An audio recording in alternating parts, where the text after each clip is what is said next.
You had some of the wealthiest people in America on that stage, the Clintons, the Obamas, John Legend. Tonight you're going to have Pink.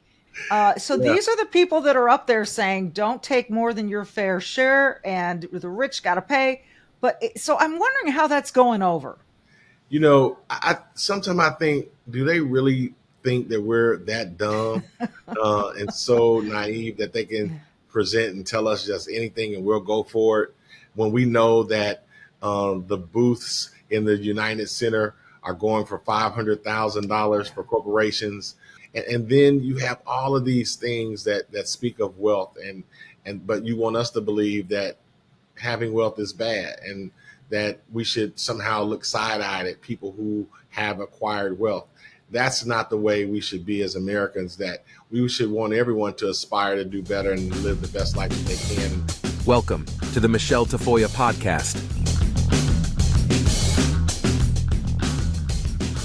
Well, good to have Pastor Corey Brooks on the show once again. He is in Chicago on the ground, seeing all the activity of this week's DNC, Democrat National Convention. So we're going to hear more from him in a little bit.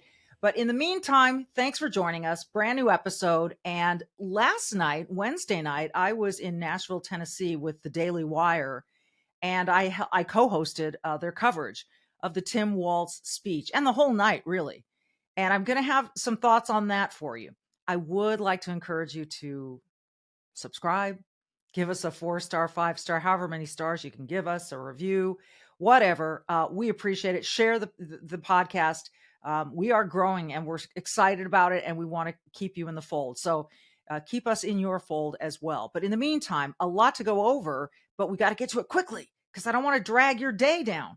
But I don't know how many of you watched the Tim Walz speech last night. Here's the thing. Tim Walz is being introduced to America as the vice presidential candidate on the Democrat side. They're saying that Kamala Harris hit it out of the park when she chose Tim. They don't know what kind of ballpark they're dealing with. That's the problem. If you think that they hit it out of the park, that Kamala got up to bat and said, here's my first act, I'm going to choose a vice president, and she hit it out of the park, I think you're wrong. And I'm a Minnesotan, and I've been here for 30 years, and I've been through numerous governors. So I want to explain to you, and I want to kind of dissect his speech and tell you where I think because most of it was really quite disingenuous. So I want to share all of that with you. Plus, surprise guest last night. You get a car, and you get a car, and you get a car. We'll get into one highlight from Oprah that I think is the only one that we need. Then we'll talk to the pastor and wrap things up. So without further ado, it's getting nutty. What am I talking about? It is nutty. And I think a lot of people are worried about the economy, and I'm one of them. Economists are warning that massive tax hikes could devastate, oh my gosh, a number of things. Your 401k, your IRA account, the stock market is bracing for impact almost every day. We got that jobs report out yesterday that said that there were 818,000 fewer jobs than originally reported last year. Inflation's on the rise. Global uncertainty is not only looming, we're living in it. It is clear why central banks and savvy Americans are turning to gold. And if you haven't had your eye on gold, now's the time to make it a priority. So I urge you to call my friends at Priority Gold to find out how they can help you diversify your savings with physical gold and silver. Call 1-800-405-GOLD or visit prioritygold.com/golden for a free gold info guide. Plus, see if you qualify for free shipping and storage. Experts agree. Physical gold is one of the best ways to fortify your savings, no matter the economic climate. Act now to get your portfolio working for you while you're in a market that is somewhat golden. Call 1-800-405-GOLD to speak with a gold specialist or visit prioritygold.com/golden to learn more. 1-800-405-GOLD or prioritygold.com/golden. Now, based on everyone at the DNC, Golden should be the middle name of Tim Walz. He's their golden boy. I find it so striking, folks, that, white men are supposed to be the enemy of the people, the biggest threat to humankind. But Kamala chose a white man to be her counterpart on the ticket. I think this is very political, very strategic. They needed a male. I don't think they believe they could have won with two women. So, and by the way, this from a party that says they don't know what a woman is. Anyway, Tim Walz is their pick. And everyone's tried to tell you that he's a great pick. I'm a Minnesotan. This guy scares the bejeebies out of me. He has abandoned this state in so many important ways. His agenda is so extremely left that he has left a lot of people in the dust, especially kids, especially students. And we'll get into all of this. By the way, Bill Clinton was one of the top speakers last night. Ooh, that went on way too long and it was really boring. Now, it was probably better if you were in the arena, but I'm glad I didn't have to sit through that in the arena. A lot of speakers last night. He was one of them. I found it to be pretty dull. But Tim Walz was the featured act, and he came out swinging in a way that I find so unusual and kind of un-American, and certainly anti-meritocracy. He talked about where he grew up and the people that he went to high school with. Let's start with cut number 1 about, again, this was in like the first 90 seconds of his speech from Tim Walz last night. Now, I grew up in Butte, Nebraska, a town of 400 people. I had 24 kids in my high school class, and none of them went to Yale. Okay, that's a shot at J.D. Vance in case you didn't know. And so 24 kids in your class, none of them went to Yale, and we're supposed to be excited about that? Think that's funny? Think that's cool because you're the real hillbilly? Is that what you're trying to say? Do you know how many people on that stage last night? Do you know how many Democrats have gone to Yale? I mean, we could go through the list. It's pretty easy to find. I'm not going to do that for you now. But what a weird thing to say. And he has said something similar before, trying to almost say that he's got more hillbilly bona fides than J.D. Vance. I'm not even going to entertain that comparison and try to compete.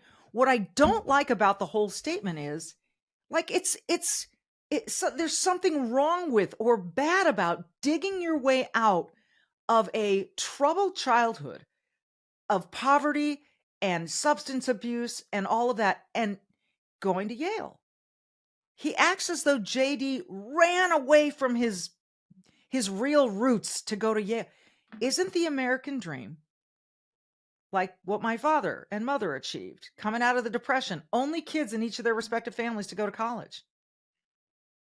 Is that somehow now bad? So to me, this is just so, it's almost like inverse snobbery.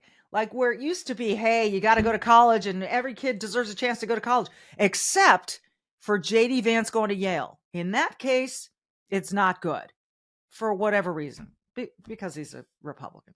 So that was what he started with, which I thought was really strange. Now, I was sitting with people last night who were not from Minnesota who acknowledged the fact that Tim Walz is a good speaker. Hey, yeah, was a teacher, was a high school coach. He's a politician, good speaker.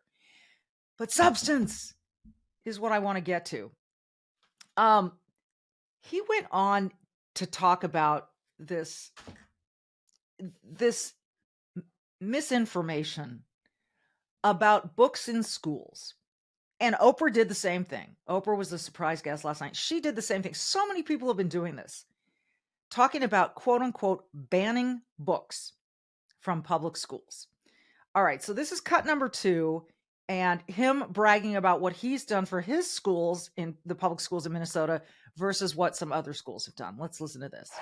So while other states were banning books from their schools, we were banishing hunger from ours.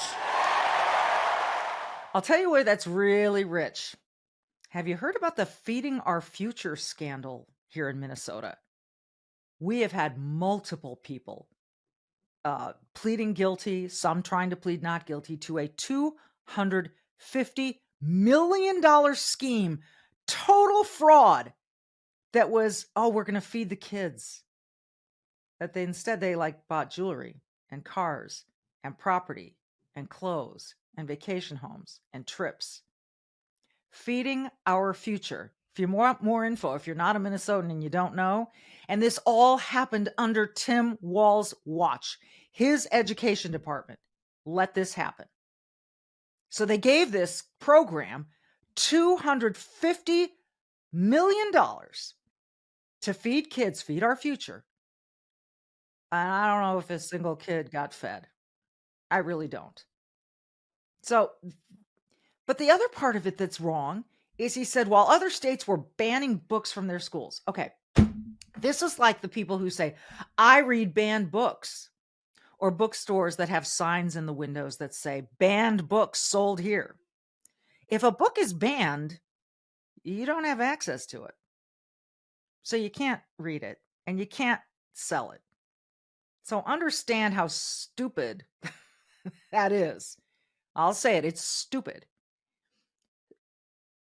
This idea that books are being banned from public schools it's just such a stretch, and it's what they got to do because they're trying to win an election. But understand this. If I'm a parent, which I am, and I want my kid to read the books that they're talking about, some of which, by the way, have pornographic drawings in them. If I want to do that, I can go to Amazon.com and order the book. I can run over to Barnes & Noble and get the book. Public schools are funded by taxpayer money. And if certain states, which still have control for now, please God forever, over their education systems, they can decide what books are appropriate for what kids and what age groups. So that's all, folks. They took them off one shelf and maybe moved them to the high school shelf. That's not banning books. All right? And meanwhile, while Tim Walz brags about feeding the kids, our kids in Minnesota, only 50% can read at grade level. Only 50%, less than 50%, can do math at grade level. That is a disgrace. So spare me the virtue signaling of feeding them meals when you can't give them the knowledge so that they can learn to feed themselves in their future. Makes me sick.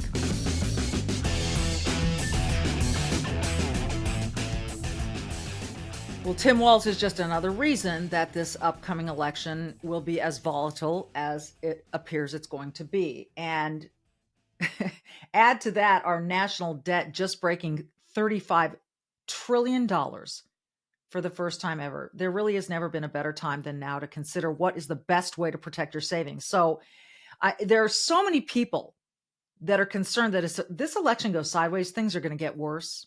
I believe that. The good news is there is something you can do now ahead of whatever future chaos might be coming.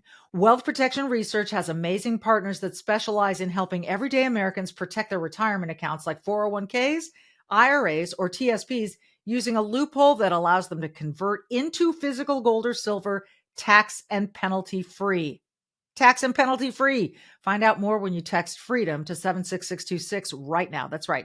You can break free from your captive retirement account and enjoy your peace of mind knowing your retirement savings are now stored and in your control. If you are interested in protecting your retirement with gold and silver, you can get a free investment kit texting FREEDOM to 76626. That's FREEDOM to 76626. Just get that free investment kit.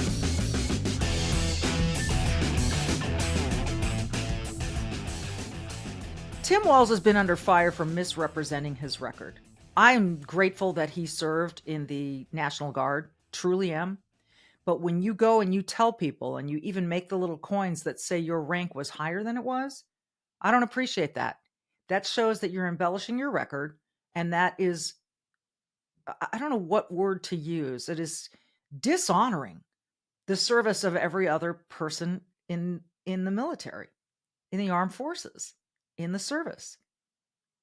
And he's done it again and again and again and again and again. And the other one that's come up recently is his battle with, along with his wife, Gwen, against infertility. Now, this one gets a little personal for me, full disclosure. My husband and I went through it. And I agree with Tim Walz about something on this. And here's what I agree with him on. Let's go ahead and play cut 3.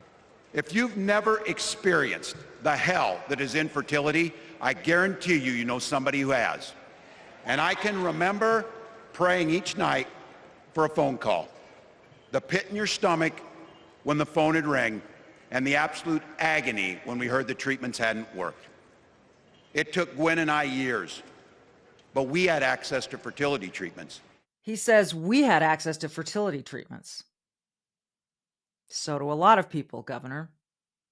What he's implying is that Republicans want to take away IVF. Now, I don't know where this started. I think it started down in Alabama, and the law and the proposal or law was quickly overturned. It was something about, freezing embryos and whether or not that person was a human. I'm not going to get into detail about that right now, but this is what the left always does. They find this one instance in Alabama, which got overturned. And they say, see, Republicans want to ban IVF and they want a national ban on abortion. See, told you. That is not true. That is not true. Now, I remember going through infertility, and he is right. It is hell.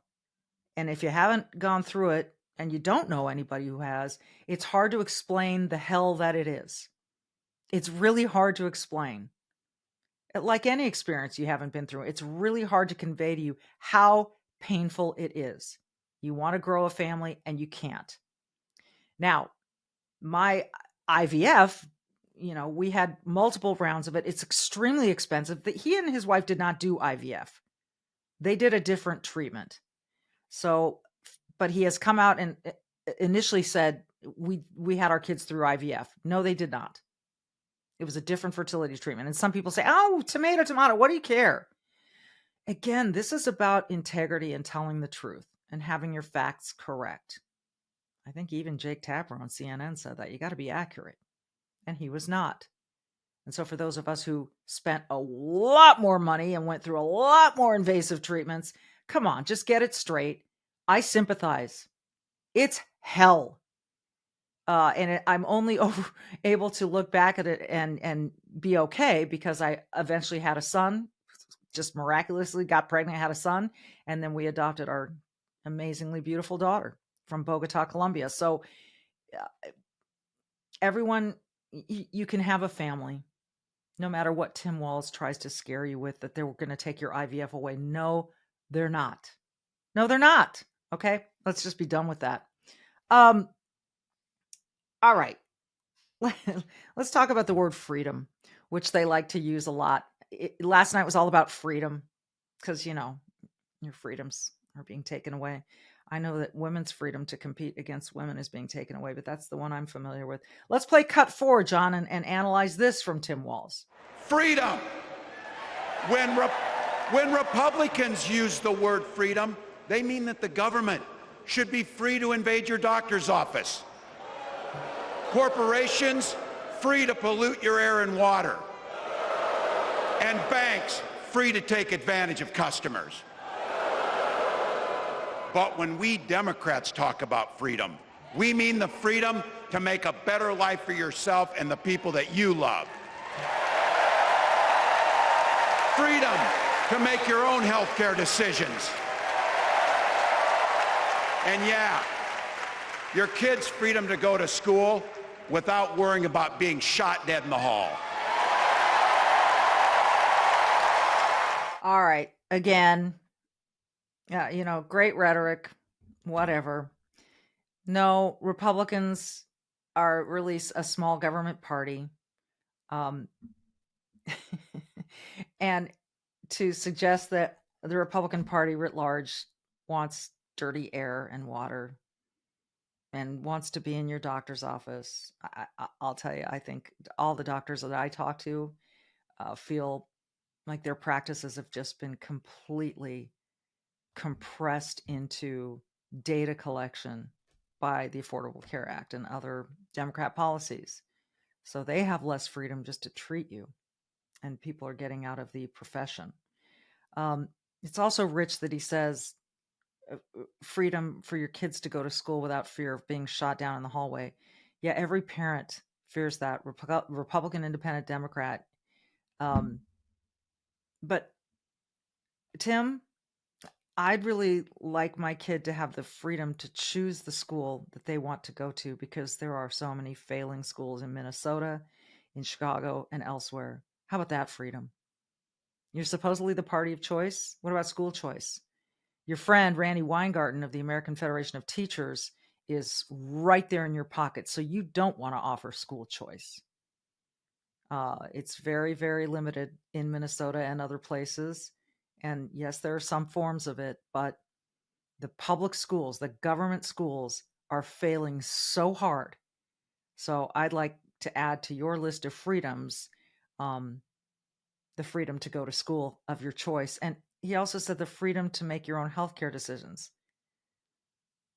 Do you know how many people in Minnesota were forced to get the vaccine, even if they didn't want it, including kids who didn't need it, because they had mandates? And I've got friends in a small circle of town here in Minnesota that have vaccine injuries that have ruined their lives. And we have to acknowledge that that was part of it. So don't tell me about the freedom to choose whether or not how I get to treat my medical self when you enforce these injections on us. All right, let's jump to number 6, John, where he finally talks about Kamala. This is the person they're nominating for president tonight, and very few people have said anything about her because there's not much to say. Because she doesn't, she doesn't have a record. Well, she has a record. It's really bad, but she doesn't have any policy on her website or anywhere else. But here he says in cut number 6, John, how effective Kamala has been and what she's going to do. Go ahead. She's fought on the side of the American people. She's taken on the predators and fraudsters. She's taken down the transnational gangs, and she stood up to powerful corporate interests. She has never hesitated to reach across that aisle if it meant improving your lives. And she's always done it with energy, with passion, and with joy. I play that cut because the word joy has been it's been a theme from the get-go. From the time they switched from Joe Biden to Kamala Harris, somehow someone settled on the word joy, and it's been shoved down our throats every minute of every day since. And just to put a punctuation mark on that, when Oprah Winfrey came up on stage as a surprise, that was before Tim Walz, she jumped on the joy bandwagon. Because, see, to me, the only joy that's been part of this are Joy Reid and Joy Behar. They're really, they're involved. But actual joy, I guess they feel joy because they don't have Joe Biden anymore. So they feel joy that they actually have a candidate that they think is better. But here's what Oprah Winfrey said. Let us choose truth, let us choose honor, and let us choose joy.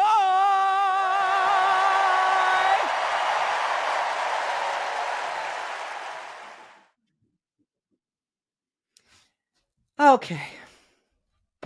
Truth, honor, joy. There's been a lot of mistruths at this convention, period. And maybe this weekend I'll write a Substack about how many of them there were, but it would be a very long piece. Honor, I'd say there's been a lack of honor from Tim Walz, and no one is honoring the public by giving speeches directly to us, having press conferences, and taking questions. Joy, sure. Tomorrow's going to be a whole different story when this party is over and they really have to start competing, and perhaps RFK Jr. endorses and joins the Trump team, which will be fascinating if that happens, which it is rumored to do.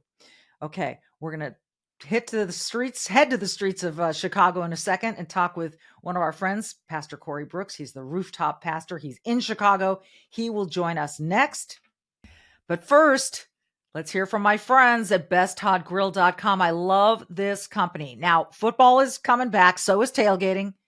I don't care if it's Friday Night Lights, Saturday College, you're tailgating, or pro football Sundays. Solaire Tailgate Infrared sets up fast and heats up quickly. 3 minutes to searing hot temperatures, just like the big backyard Solaires. So this is just an infrared tailgate grill. Okay? A Solaire grill will make you the master of the tailgate with the juiciest, most flavorful food in the parking lot. And the fast grilling times leave you more time to enjoy the pregame festivities. They also cool down fast. So you're not going to miss a minute of the game standing there waiting, fanning the flames, waiting for it to cool down. This is a company that makes their product in the United States. So the USA made Solaire anywhere, everywhere, and all about infrared grills are portable and perfect for any grilling on the go, from picnics to camping, RVs to boating, but especially tailgating. Amaze your tailgating friends with the great food you grill with your Solaire infrared grill. Learn more about these fantastic grills and Solaire's try before you buy demo rental program at besthotgrill.com. That's besthotgrill.com, besthotgrill.com. You know, I have tried this little grill. We have this little portable grill. It is awesome. It is amazing how fast this thing heats up. The char on whatever you grill, whether it's fish or steak, corn, vegetables, chicken, mwah. Check them out, besthotgrill.com. Coming up, Corey Brooks, the Rooftop Pastor, joins us.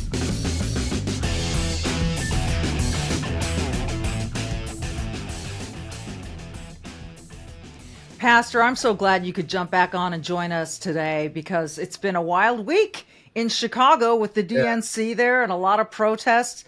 Here we are. It's Thursday, the final day. What has been your overall impression of how things have been in the city, particularly where you are? Yeah, well, at the convention, there's been a lot of party, a lot of entertainment, but not high on the policy. It seems to be a convention where they think that they can dummy it down to get people to vote for them and just not have to give us any policies whatsoever. It's been a lot of talk about race and racism and identity politics, but nothing strong on the policy side. As far as in the city itself, we've seen protests, but the police have been amazingly resilient and ready and prepared. So I'm grateful to the Chicago Police Department. They're doing a great job. I wish they'd amazing.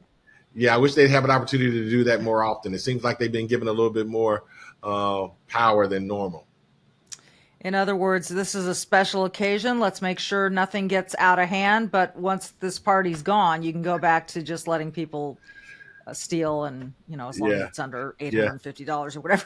Exactly. Yeah, the police have been. I've seen footage, Pastor, where they are incredibly patient, where people are hurling names at just disgusting insults their way and saying just horrible things, and they have to keep their mouths shut, keep a straight face, and take it. Has the chaos been more or less than what you expected? I mean, I'm hearing reports that tonight might be the most active, but how would you rate the overall level of chaos, if you will? It's been chaotic, no doubt about it. But I think the police have done such a great job that they deserve a lot of applause. I mean, they've handled it brilliantly. And I think, again, they've been given the resources that they need. They've been given the responsibility to do what they need to do to handle the issues that come up. And they've taken charge. They're not letting these individuals from out of town just control the narrative. The police have really done a wonderful job, masterful. But tonight will really be the test. It's going to be interesting. We'll just have to kind of hold our breath. But you mentioned the convention in general. It's a party for sure. They've had great entertainment and they really big time speakers and all of that. But you are correct, and it's been a lot of platitudes. Kamala's going to fight for your family, fight for your freedom. What does that mean exactly? There's a really short on details. But one thing that they've talked an awful lot about, as well as the things you detailed, is abortion. I mean, if we were playing a drinking game, Pastor, and you had to take a shot every time they talked about abortion or reproductive rights, our livers would be shot. Yeah. How does that go over with your community? I mean, it just seems like is it possibly the number one issue and worthy of this much attention? Yeah, not only are they talking about abortions, you can actually get an abortion at the convention. That's crazy, Yeah. ridiculous. You know, I'll tell you the hypocrisy of it all when it comes to the abortion issue.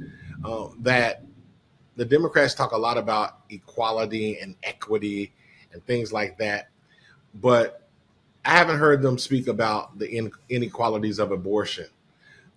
Black people represent 13% of the population, yet we represent 42% of abortions.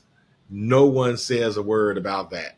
And for this group to be so high and mighty when it talks about equality and equity, I wonder why they're not tackling that issue. It's so unfortunate that abortion has become the topic that they have made the order of the day. But they believe that for some reason that's what women want to hear. And but I've been doing a lot of study here recently, and as far as Black women are concerned, abortion was not even a topic that was being pushed in the late 60s and early 70s and in the 80s. It's just here recently that they really started to push abortion, but that the promotion and that agenda is something that has not always been welcoming in our culture. It's also been interesting. I've seen a lot of man on the street, woman on the street, people on the street interviews with Chicagoans. And I'm not sure if we're just getting stuff that's cherry picked and, oh, this will make for good TV. This is good. But I am seeing a lot of women and Black women, too, saying, I'm not voting for Kamala just because she's a Black woman. I need someone who's going to straighten up our streets, make us safer, bring grocery costs down, bring gasoline costs down. What sort of sense are you getting from voters in your community? I think the more vocal that people like me are about, listen, not letting gender and not letting race be the deciding issue, they become more comfortable in saying that they too feel the same way. There's a lot of pressure in our community to vote for her because she's of African American descent, so she says at times. So a lot of people feel pressured to vote that way. But I think the more they hear people say, listen, we're not going to get caught up in her gender or her race to make us decide on whether we want to vote for her. We want to know her policies. We want to see if those policies align with our way of thinking and the way we want to live our lives and for our families. Those are going to be the deciding factors. And I think more and more every day, even those clips, even if they're cherry picked, they're listening and hearing people saying the same thing. And I think it's starting to resonate more.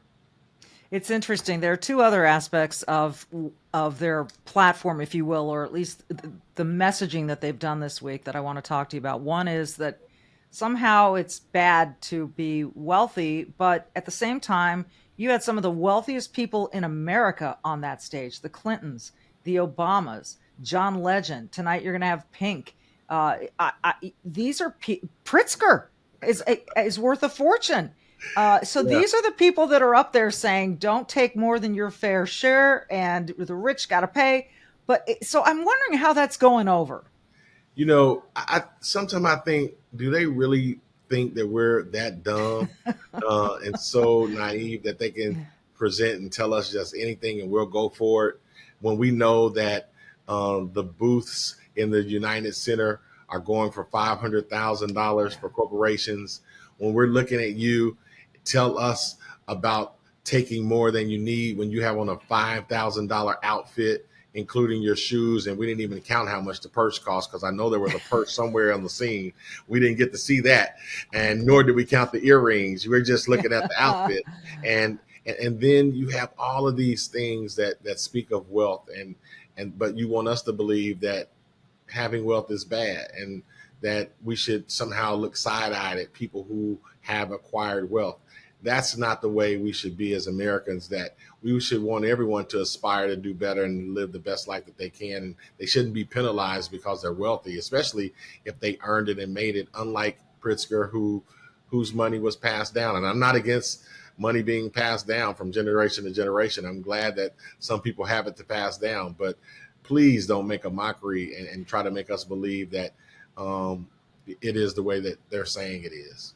Well, it's fine if it's passed down to you and that is generational wealth, but don't tell other people that they can't have that or shouldn't work for that. It strikes me as similar as to one of the first things that Tim Walz, the vice presidential candidate, said last night when he said that, he came out of a small town. His high school class was 24 people, but none of them went to Yale, as though suddenly going to Yale and digging your way out of a hellish childhood like JD Vance did is somehow bad or to be looked down upon. It seems so snobby to me in this sort of inverse kind of way. What did you think when you heard that? Absolutely. It's the hypocrisy of it all. And you see that across the board. For instance, $75 million spent on at least $75 million that we know of spent for security, extra security, when we don't want to spend those funds to secure American citizens. It's okay to defund the police as long as it's dealing with our community, but we definitely want to protect the politicians at the United Center. We don't want to build a wall at all to protect our border, but we'll definitely build a wall to protect the United Center and all of our politicians. We don't want any IDs for voters, but we want you to have an ID when you come into this United Center.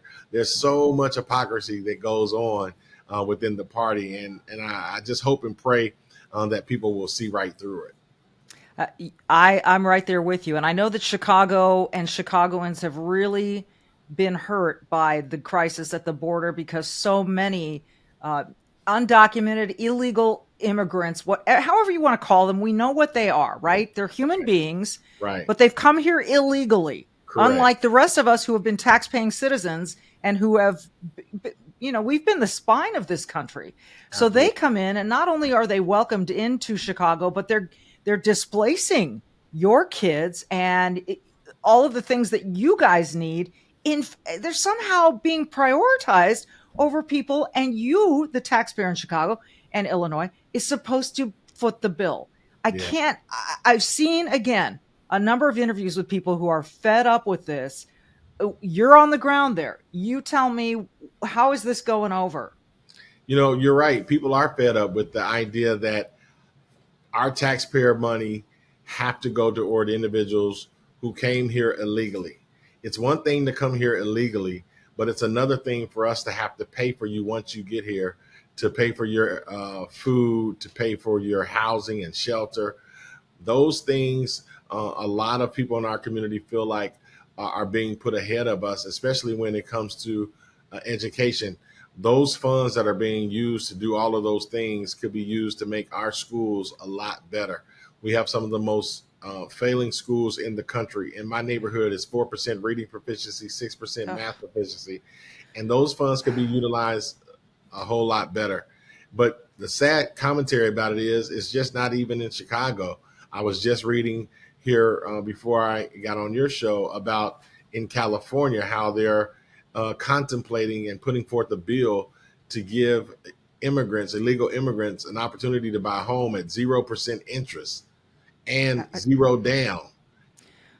Why not every other American? Why should exactly? I don't. This makes no sense to me. And of course this is leftism, and it's Marxist or socialist or however you want to label it. We just know that it's unfair and it's wrong, and they're doing it in the like, oh, aren't we compassionate? Aren't we kind?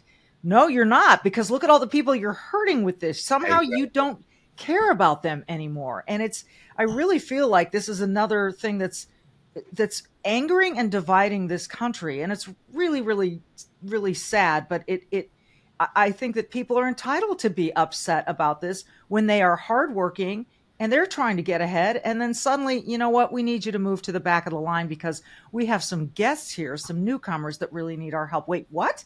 Yeah. I was born here. I'm a citizen. I've been paying my taxes. It's very frustrating for me to watch. How glad are you going to listen? I shouldn't put it that way. Has this been an overall good experience for Chicago, this convention being there, or are you looking forward to it being over? It's been bittersweet. The fact that there are a lot of companies in Chicago, especially downtown, that have been hurting because of the crime and because of the taxes, and they needed a financial breakthrough. So I'm so happy for a lot of the businesses downtown, the hotels, the restaurants, the workers who are giving their heart to make the city a better place. I'm happy and thankful that they got the financial benefit of so many people coming to visit our city. That's the sweet part about it. The bitter part about it is just happened to be with a bunch of people that I could not align with their policies. And so, but, you know, we appreciate it, but I'm glad to see them leave the city of Chicago. Well, you guys have, like you said, done a really, really good job. And let's knock on wood, because you still got one night to go. And I hope that everything is safe and peaceful for all Chicagoans tonight. Pastor Brooks, it's great to see you. Absolutely. And again, yeah, we'll be in touch with you, because Absolutely. you bring a very unique, that's redundant, you bring a unique perspective, and I really appreciate talking to you always. Thank you. Thank you. I appreciate it. Thank you so much.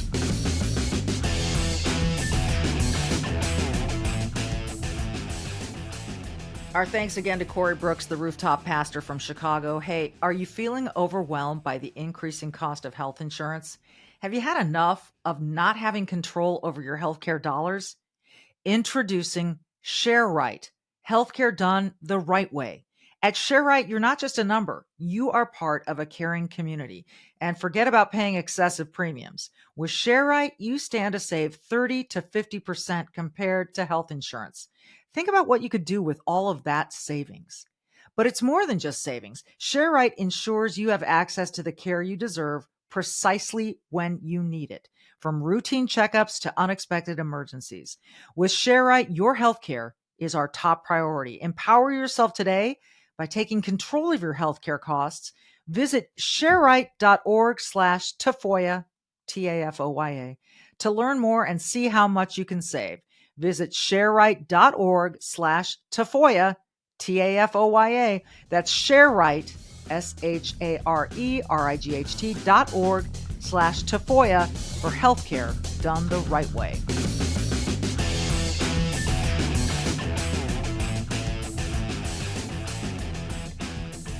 So one thing that Pastor Corey and I share in common is this hope that people will see through the nonsense and understand that this was a big party. They had a great time. They had good entertainment. They had good speeches.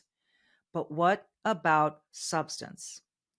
And I think in the next few weeks, I'm going to go through a few issues, in particular, abortion. I am pro-choice. I'm a mom. I had infertility struggles. I adopted a child from a woman who couldn't keep her child.